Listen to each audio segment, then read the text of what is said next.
Hello साथियों, कैसे हैं आप सभी। मैं परमेन कुमार आपके अपने channel new brilliant coaching NBC में हार्दिक स्वागत करता हूं। कैसे हैं आप लोग।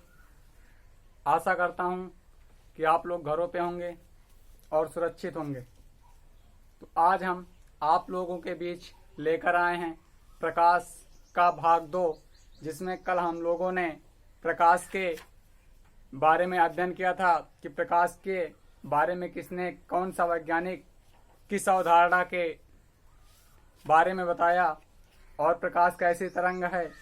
फिर हमने प्रकाश का परावर्तन का नियम देखा था, तो उसी पे हम कुछ न्यूमेरिकल कर रहे हैं।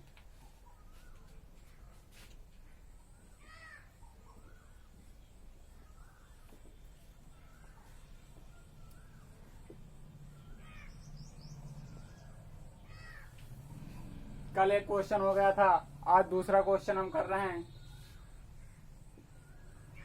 क्वेश्चन हमारा है, यदि आपतित किरण अभिलंब के साथ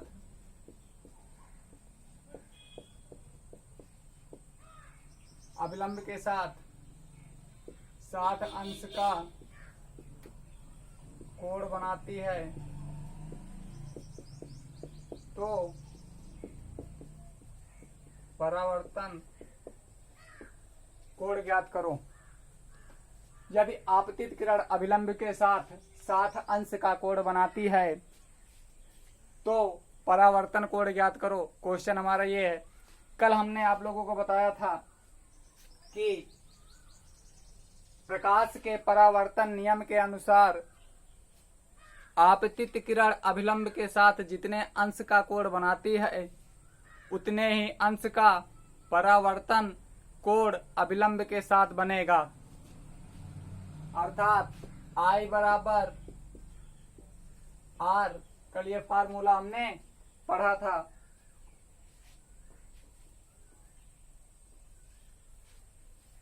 क्वेश्चन के अनुसार ये हमारा एक दर्पण हो गया,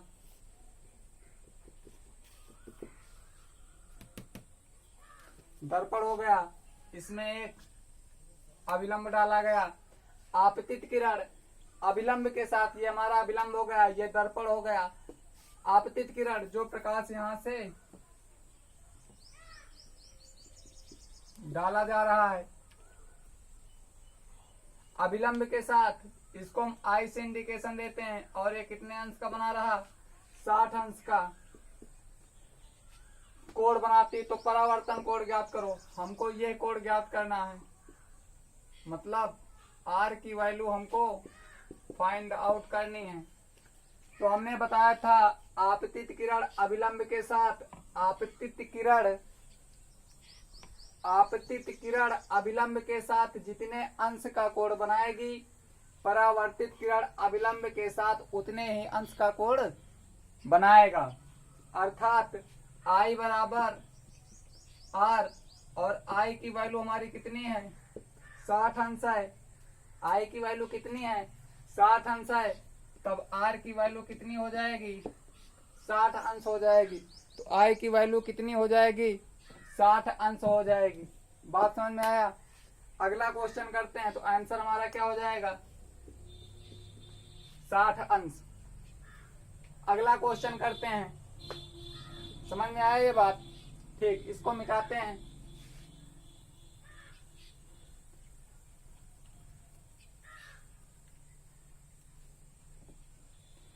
यदि आपतित किरण अभिलंब के साथ 45 अंश का कोण बनाती है तो परावर्तन कोण ज्ञात करो। अब देखो इसमें क्या होगा, सेम प्रोसेस। ये हमारा दर्पण हो गया, ये अभिलंब हो गया, ये क्या है, दर्पण, ये क्या है, अभिलंब। यहां से कोई प्रकाश पड़ रहा है, ये अभिलंब के साथ कितने अंश का कोण बनाती है, 45 अंश का। 45 अंश का कोण बनाती है। ये प्रकाश यहां से वापस चला जाएगा, हमको आर की वैल्यू, ये वैल्यू फाइंड आउट करनी है।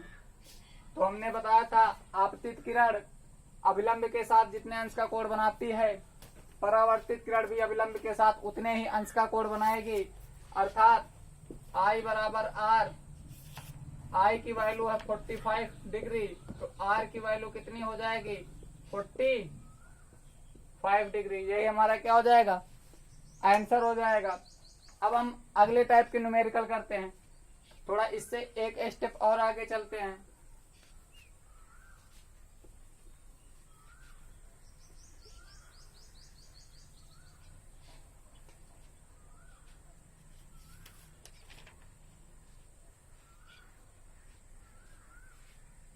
यदि आपतित किरण अब की बार सवाल में अभिलंब के साथ न बनाकर दर्पण के साथ 30 अंश का कोण बनाती है, तो परावर्तन कोण ज्ञात करो। देखिए अब की इस सवाल में क्या कह रहा है, इस सवाल में ये कह रहा है ये अभिलंब हो गया, ये दर्पण हो गया,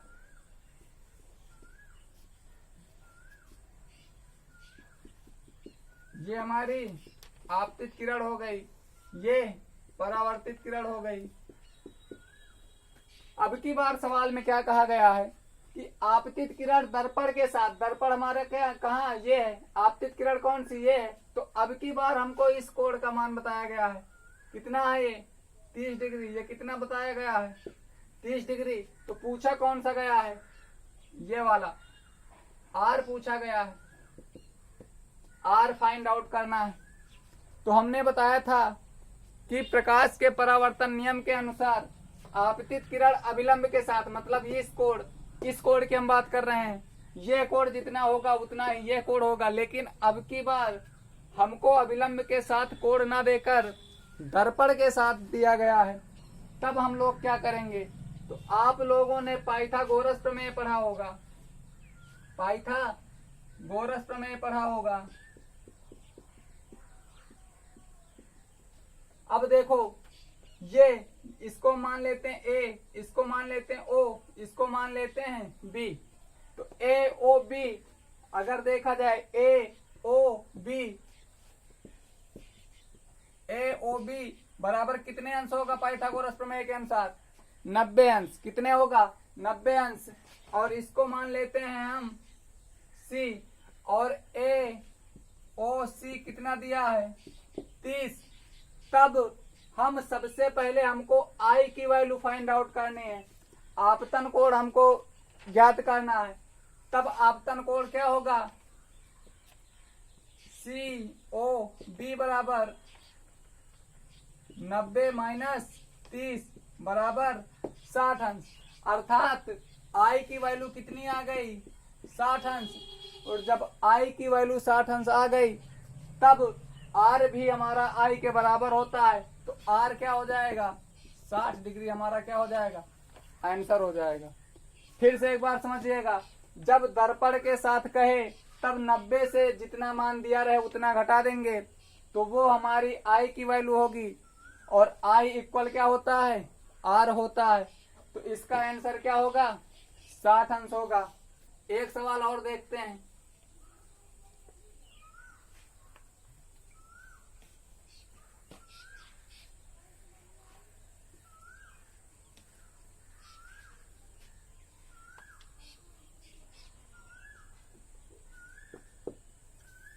यदि आपतित किरण दर्पण के साथ 60 अंश का कोण बनाती है तो परावर्तन कोण ज्ञात करो। तब हम क्या करेंगे, सेम प्रोसेस। ये हमारा क्या हो गया दर्पण हो गया, कोण हमारा किसके साथ बन रहा है दर्पण के साथ बन रहा है कि अभिलंब के साथ बन रहा है। तो दर्पण के साथ कोण बन रहा है।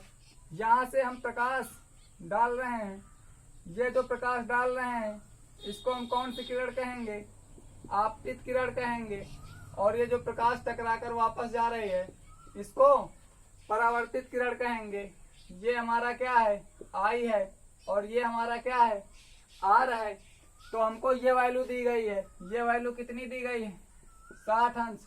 कितनी दी गई है 60 अंश।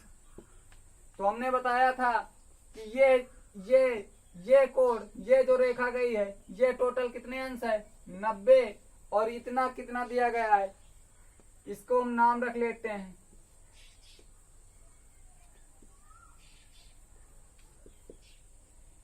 ए ओ बी बराबर कितना दिया गया है 90 अंश। ए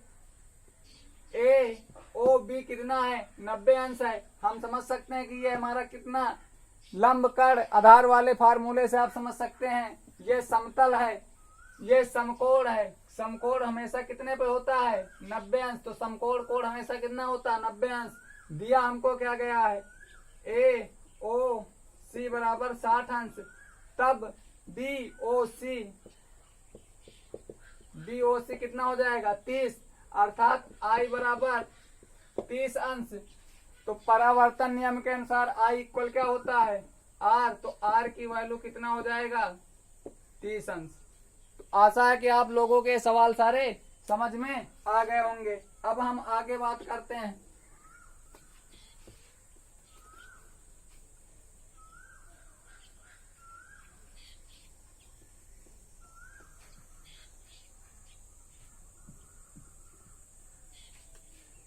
देखिए क्वेश्चन आता है प्रतिबिंब, दो समतल दर्पण रखे हुए हैं, दो दर्पण रखे हैं और उनके बीच कोई वस्तु रखी गई है, तो प्रतिबिंबों की संख्या कितनी होती है।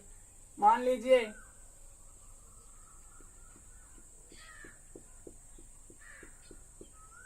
ये हमारे दो दर्पण हैं और इसके बीच कोई एक वस्तु रखी गई है, इसके बीच कोई एक वस्तु रखी गई है और इसका जो मान है वो थीटा है, और यहाँ पर कोई एक गेंद रखी गई है।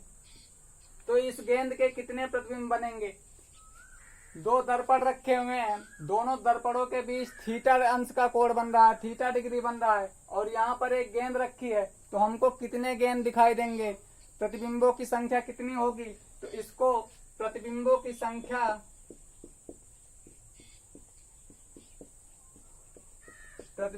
संख्या बराबर, इसको हम n से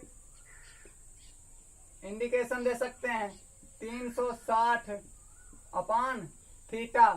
थीटा क्या होगा, जो दर्पणों के बीच कोण होगा वही हमारा थीटा होगा। लेकिन एक बात हमेशा याद रखना कि जो नंबर है वो हमारा विषम आना चाहिए, नंबर विषम आना चाहिए। अगर इसको हम डिवाइड करेंगे तो नंबर हमारा विषम आना चाहिए। अगर विषम नहीं आ रहा तब -1 कर देंगे। बात समझ में आई। ठीक, क्वेश्चन आगे हम करते हैं तब समझ में आएगा। एक क्वेश्चन हम देख लेते हैं।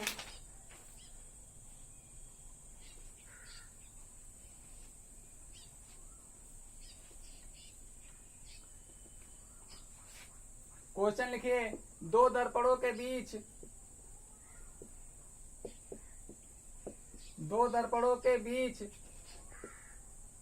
150 अंश का या फिर कह सकते हो दो दर्पणों के बीच 120 करिए, दो दर्पणों के बीच 120 अंश की दूरी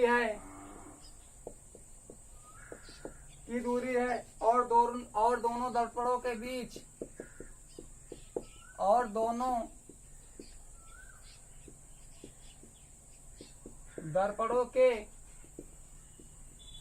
बीच एक वस्तु और रखी है। तो प्रतिबिंबों की संख्या